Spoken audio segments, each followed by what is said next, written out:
they were cars that had been hyped effectively and could never live up to the hype. Oh, maybe I'll ask you about that once we start the show, because I think that's a great topic to get into as well.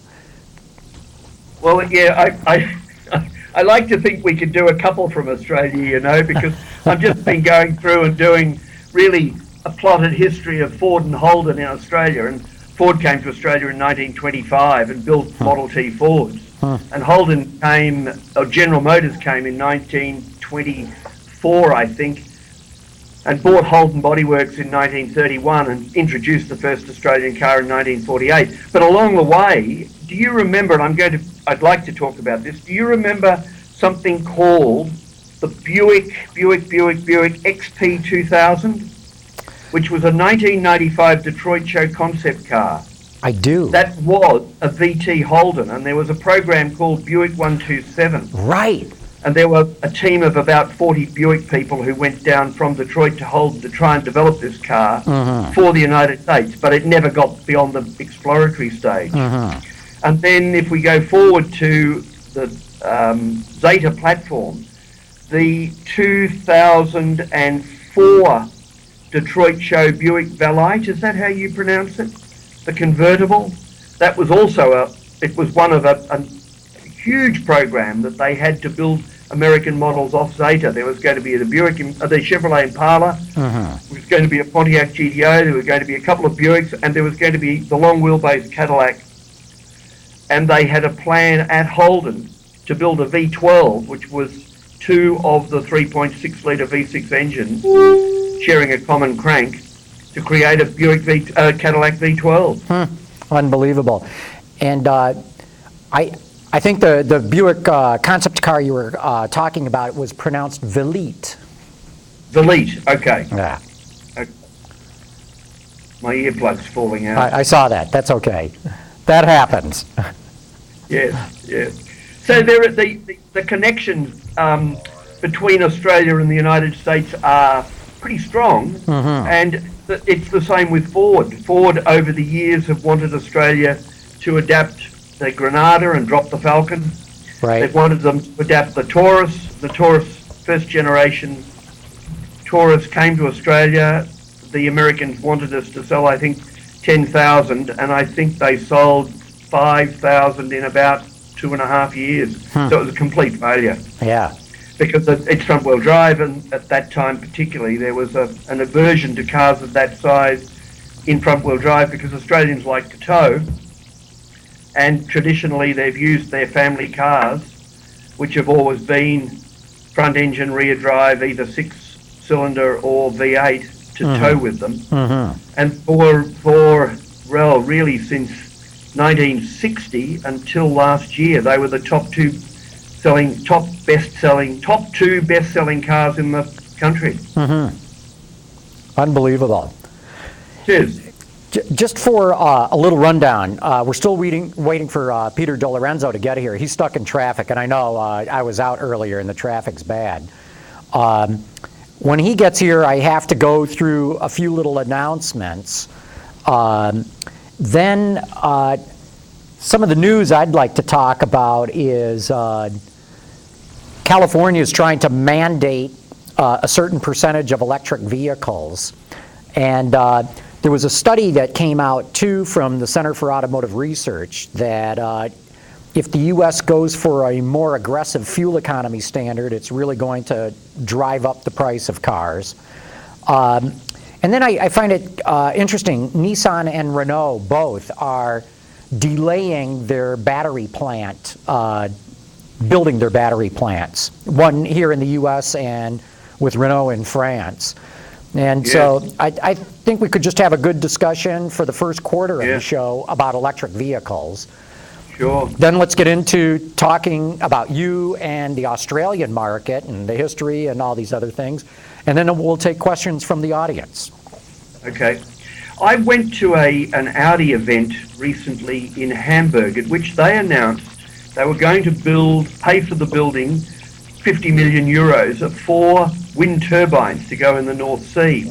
And they had a number of academics there. And the academics told us that in China, countries like China, I think, which primarily depends upon coal-fired power stations, and in Australia, which is the same, there is no point at all to having electric cars, because while locally they are green and beneficial, globally it's absolutely the opposite. You are creating pollution. Absolutely true. And we'll get into So that.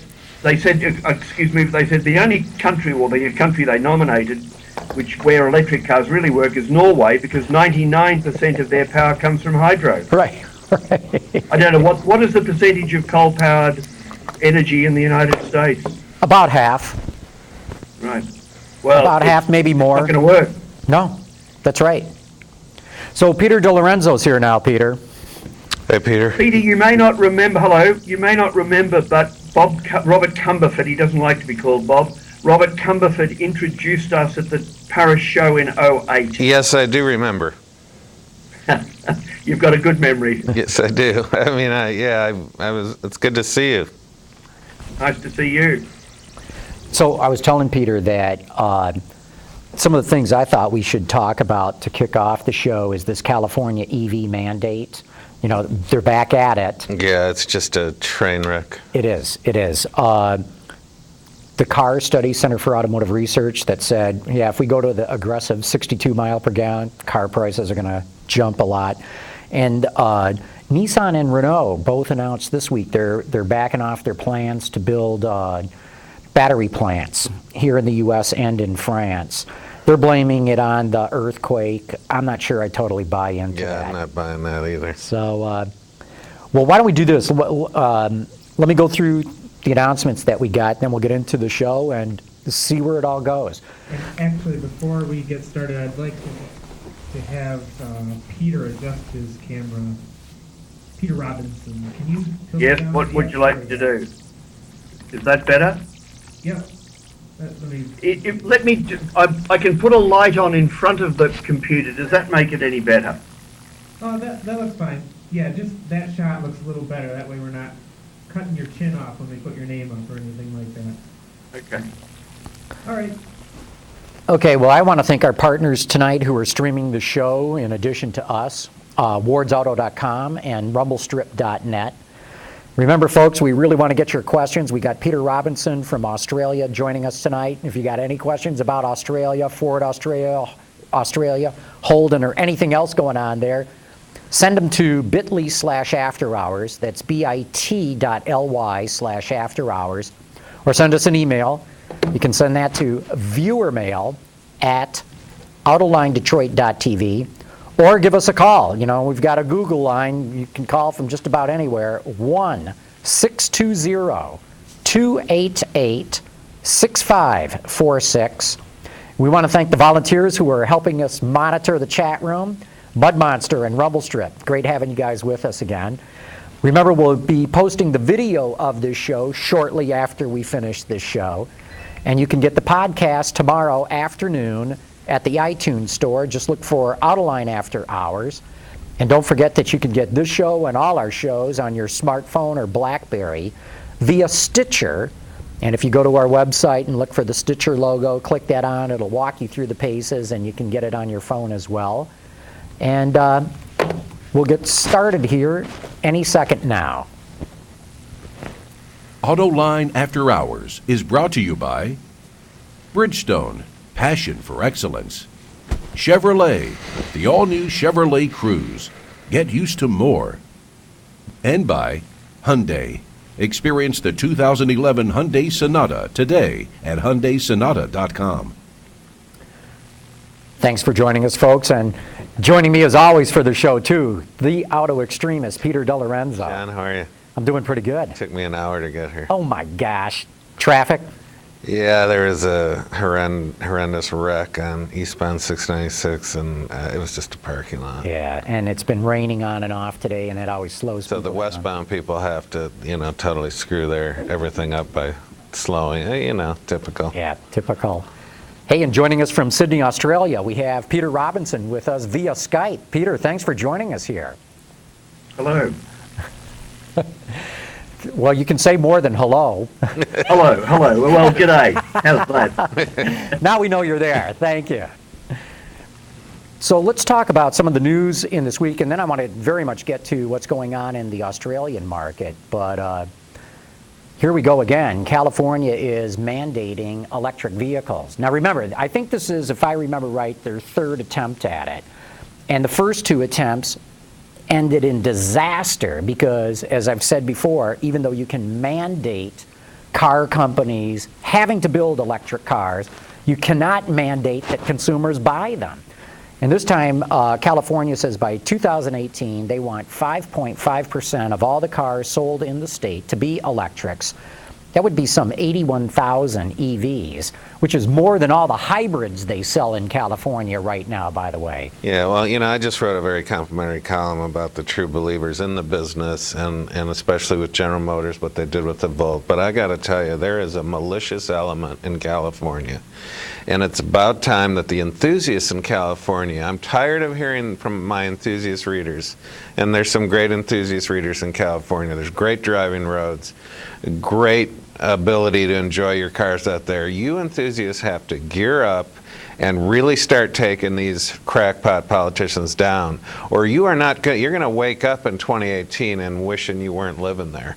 So something's got to give, because the politicians in Northern California and in Washington with this environmental shoving the EV thing down everyone's throats is not going to work. It is not going to work. So you either get them out of office, you change the rules, or something's going to have to change. Like in Washington, this one standard has to be in effect, or we're just going to have to, write off California. I don't know what else to say, because they continue to go down the road that's not sustainable and not affordable and costly in every respect.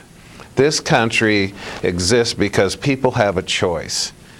And we have to allow people to make the choices. If EV works, if you have a huggable day in Santa Rosa, and you can drive 2.3 miles to your collective to do whatever you're going to do that day, and drive 2.3 miles back, or maybe 2.8 because you have to stop at the local collective farm to get your groceries to come home, fine, drive an EV. That's your choice. But if your neighbor wants to drive a 4x4 with 400 horsepower and put fuel in it, that's his business. This shoving down the throat of of the citizenry by these politicians has got to stop. And I'm putting the onus on the enthusiasts in California. Get together, get strong, get political, get active. Do something about it, because you aren't going to like it.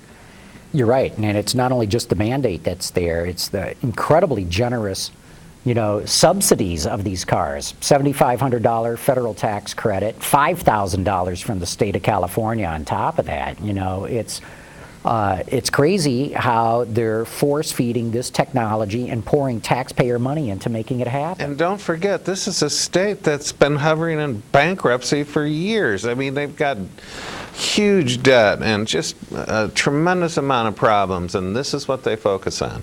This anti-business, anti-consumer, anti-everything. But boy, we're going to be happy when all our EVs are plugged in and we got nowhere to go, because we got no jobs, nobody cares, the population's leaving the state, and that'll be it. It's very frustrating that we are even having this conversation yet again. Yet again.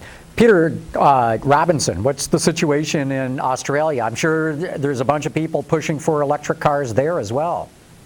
Sure, there are, and a number of the city councils are trying to encourage people to buy electric cars. At the moment, there are no electric cars on sale in Australia.